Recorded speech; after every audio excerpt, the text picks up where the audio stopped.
So, ayan na nga guys, papunta na kami sa W Hotel kasi doon kami nag-book ng hotel. 5-star nga pala yun dito sa Osaka, Japan. So, sa mga nagtatanong kung bakit pag nag-hotel kami, pumipili talaga ako ng magandang room. Yung iba kasi guys, sinasabi nila na magta-travel ka naman, mag-iikot-ikot. So, kahit anong room na lang. Pero kasi dati guys, nadala talaga kami before. Dahil nga sa travel agency, binuo kami ng napakaliit na kwarto. Alam mo yun, yung parang walang salamin ganun. Kaya ngayon, talagang ako nang pipili ng room namin at ng hotel kung saan kami pupunta. Kasi syempre, di ba magre-relax ka nga kaya ka nga nag-travel. Pero ayan ang sweet ng asawa ko. Tingnan nyo naman, Natalie, Natalia, and Nathaniel. So dati, Natalie and Natalia lang yan. Pero ngayon, may dagdag na kasi palabas na nga si Nathaniel Ross namin.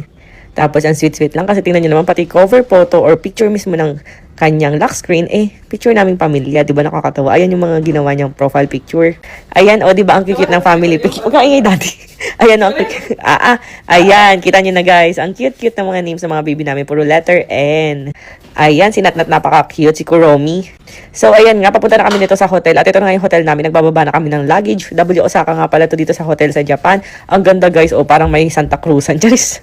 So, ayan, ganito yung itsura ng ibaba dito. Ipapakita ko sa inyo. At ayan, sobrang plakda. Pagod na pagod talaga yung mag-ama ko. At dito naman guys, yung parang reception area. At ayan, ito nga pala yung room ni Ate Andy and Ate Dayan. Mga yaya ng mga baby ko. Pero syempre, diba, dapat sila din maganda rin yung view. Ayan, kita nyo naman yung CR nila. And pag nag-bathtub sila, kita nila yung view. Diba, napakaganda guys. So, dito sila matutulog. Ayan, si Ate Andy at